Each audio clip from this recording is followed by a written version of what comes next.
بعد از یک روز کامل استراحت و تنبلی و هیچ کاری نکردن که خودش بعد از 4-5 روزی 1000 متر سربالایی بود، امروز تصمیم گرفتیم نمونیم تو خونه که چه ارز کنم، توی اتاق تو هتل و بیایم یه فعالیتی بکنیم. برای همین اومدیم به سمت حدود 45 دقیقه رانندگی کردیم شمال شهر واناکا، یه کمپ سایت اینجا و این منطقه اسمش هست سایرز برن.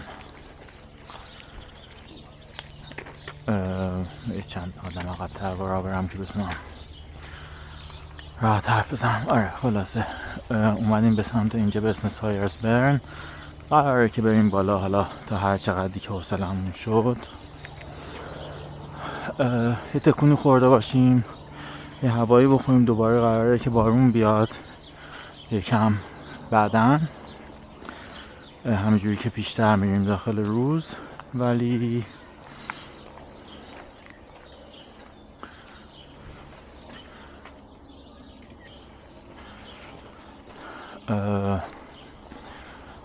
آره کل سربالایی حدود 600 متره و کل مسیر حدود 12 کیلومتر و نزدیک این کمپ سایته که به نظر جای محبوب و شلوغی هم میاد. کلی ماشین و اینا وایساده.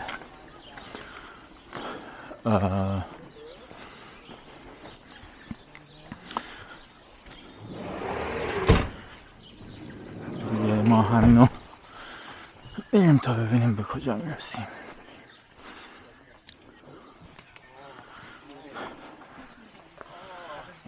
یه کلبس پشت این کوهه که یه قسمتی از یه مسیر 2-3 روزه است که ما اونو احتمالا نریم تا کلبه، همینجوری فقط بریم بالا تا که جایی که ویو خوبی داشته باشیم و بشینیم و بعد برگردیم پایین. تو راه برگشتن یا پیاده روی کوچیک دیگه بکنیم یا بریم به سمت یه مزرعه پرورش سمن هست، بچه ها حوض ماهی کردن شاید اونجا یکم وایسیم. ولی آره فعلا این برنامه امروزه. دیشب هم حسابی بارون اومده، همه اینجا خیسه. تا اینجا یه 150 متری اومدیم بالا. داخل این جنگله یه کمی سرده، برای همین من یه کمی سرعتمو زیادتر کردم برم از این سطح جنگل بالاتر که اولین جایی که آفتاب بود اونجا وای میسم تا اونایی که عقبن برسن.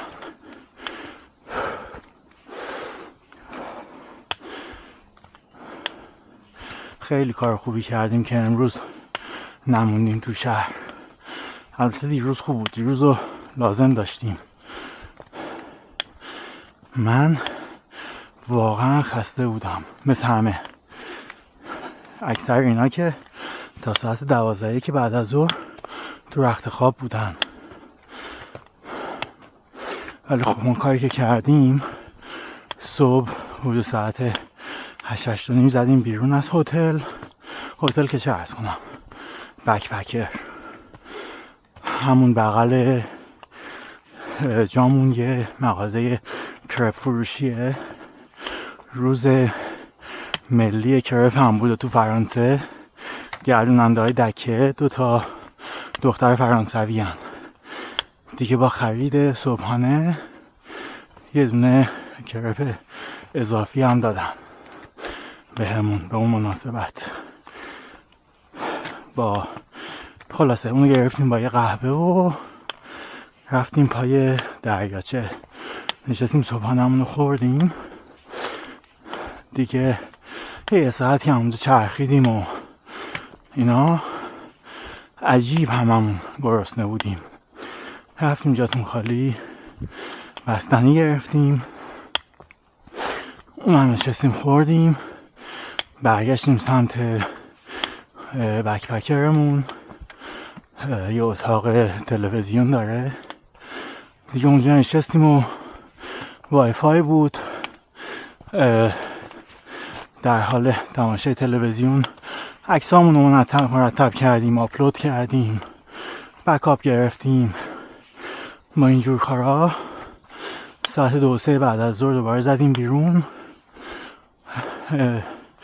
دیگه بچه ها کم خرید داشتن، یکی جورابش پاره شده بود، یکی دوا برای تاول پاش میخواست، یکی مسکن میخواست. دیگه تا ساعت 6 اینا چرخیدیم تو شهر، خیلی البته ملایم و یواش، سلوموشن به قول معروف. و بعد یه شام گرفتیم، کباب ترکی بود جاتون خالی، فکر کنم نزدیکای بستنش هم بود، میخواست موادش تموم بشه، حسابی پرملات زد برامون. برگشتیم بکپکر، شاممون رو خوردیم و برنامه امروز رو چیدیم و حمامی و اینا دیگه، وسایل امروز رو جمع جور کردیم. من یکم نفس تازه کنم بعد دوباره تعریف میکنم. سربالایی و حرف زدن جور در نمیاد.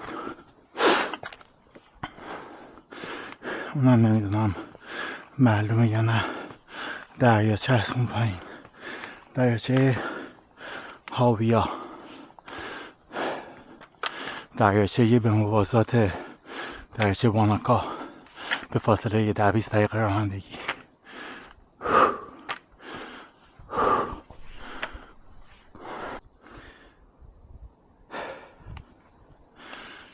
خیلی خوب، این هم دریاچه هاویا از ارتفاع 250 متری فکر کنم. اون بالا قله ایستموسه که پارسال اومدیم با بچه ها. اون بالا بخشید، اون نقطه بالاه که از اون ور دید داره به دریاچه واناکا. دریاچه واناکا پشت این کوه هست. این هم دریاچه هاویاست، دریاچه سده، دریاچه مصنوعیه. سد هاویا ته همین قسمته. خبری هم از برای بچه ها نیست. من فکر کنم یکم بالاتر یه جایی باشه که بتونم بشینم یه استراحتی بکنم. اون قله، اون تیزم اون بالا اسمش هست گراند ویو ماونتن. یه 2 سال پیش که دوباره اومدیم اینجا، من پیاده رویمون یه قسمتش کنسل شد به خاطر طوفان. یه شب موندیم همین واناکا و فرداش با اینکه یک کمی بارون بود رفتیم اونجا رو. جای قشنگیه. الان که فکر میکنم چقدر ما تو این واناکا موندیم فقط به خاطر اینکه طوفان و اینا شده، قسمت هایی از برنامه چند روزمون تعطیل شده. ولی خب آب و هوای نیوزیلند دیگه، هیچ کاریش نمیشه کرد. همینجوری برنامه ریزی میکنی و آماده میکنی خودتو برای بدترین شرایط، امیدواری که بهترین شرایط پیش بیاد. ولی خب یه جاهایش هست که دیگه بحث آسایش و عدم آسایش نیست، بحث خطر و امنیته. مثلا برنامه یه روز اضافی موندن بالای قله بروستر خیلی برنامه خوبی بود، احتمالاً خیلی هم خوش میگذشت، احتمالاً که نه قطعاً. ولی خب از اون طرف عبور از رودخونه اون پایین که در حالت عادی خیلی کار راحت و آسونیه، تبدیل میشد به یه کار خیلی خطرناک. یه دوتا از بچه ها برگشتن روز بعد فیلم گرفتن از رودخونه و رودخونه‌ای که موقعی که ما عبور میکردیم این شکلی بود تبدیل شده بود به این. دیروز و ما خیلی خوشحالیم که به موقع اومدیم بیرون.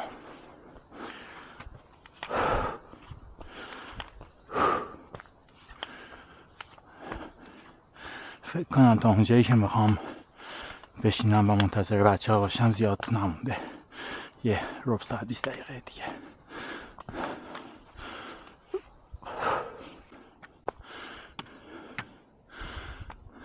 خب من چیه؟ هیچی. من رسیدم به اینجا، نه بچه ها رو میبینم نه صداشون رو میشنوم. میرم از این بغل دور میزنم اون بالا، میشینم تا همه بیان.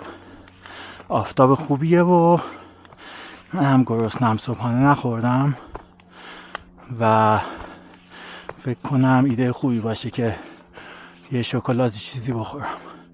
یه مش صدا از بالا میاد که فکر کنم 3 نفر کوهنورد بودن با کوله بزرگ و کلاه ایمنی و طناب و اینجور چیزا.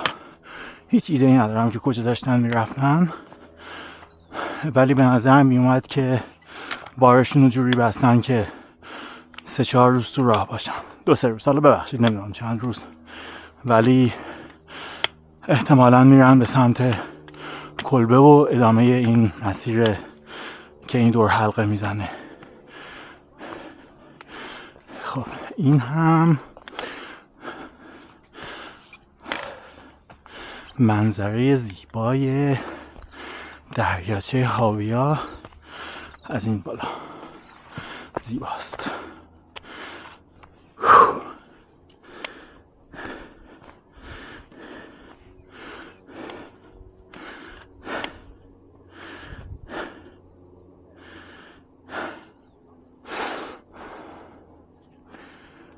خب بشینیم همینجا، بشینیم یه نفسی تازه کنیم. احتمالاً تا اون بالا بریم امروز.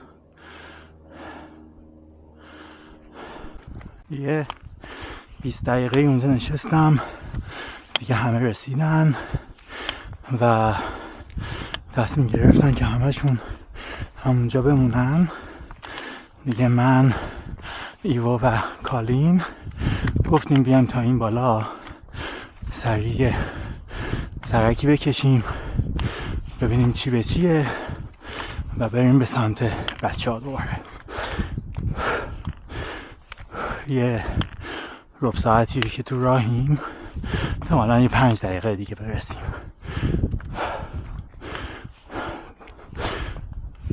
شیبش حسابی تند شد این تیکه، ولی ارزششو داره، خیلی قشنگه. بهتر از نشستن اونجا بود برای نیم ساعت 1 ساعت دیگه. نیلم احتمالا از همونجا درونش رو هوا کنه و بفرستتش این بالا سمت ما.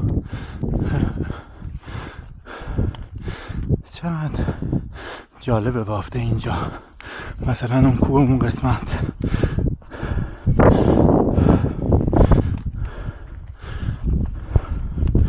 ولی هرچی بالاتر میری قشنگتر هم میشه.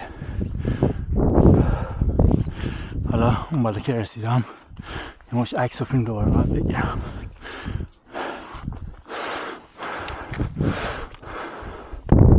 خب ما رسیدیم این بالا، بقیه بچه ها اونجا موندن موقع رسیدن و اینجا هم باد میاد، یکم سرده.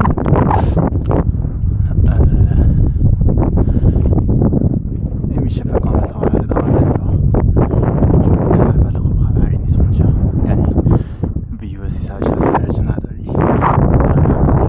چون که اون کوه جلوته. همونجایی که نشسته بودیم کمی بادش کمتر بود، برگردیم پایین. ما پیش بچه ها احتمالا اینا بخوان نهار بخورن، من همون شکلاتی که خوردم بستم بود دیگه. احتمالا ساعت اینا بشینیم پیش بچه ها و بعد دیگه همه با هم سرتر کنیم به سمت پایین. بادش کمی سرده، من ترجیح میدم راه برم که گرم بشم به جای اینکه اینجا کاپشن بپوشم، چون با کاپشن دوباره خیلی عرق میکنی، بعد توقف کنی بیشتر سردت میشه. اوه چه بادی شد. خب دیگه ما هم داریم برمیگردیم اینجایی که بچه ها نشستن، بشینیم پیششون دیگه. همه سربالایی امروز بود، حدود 750 متر رفتیم بالا، بچه ها حدود 600 متر اومدن و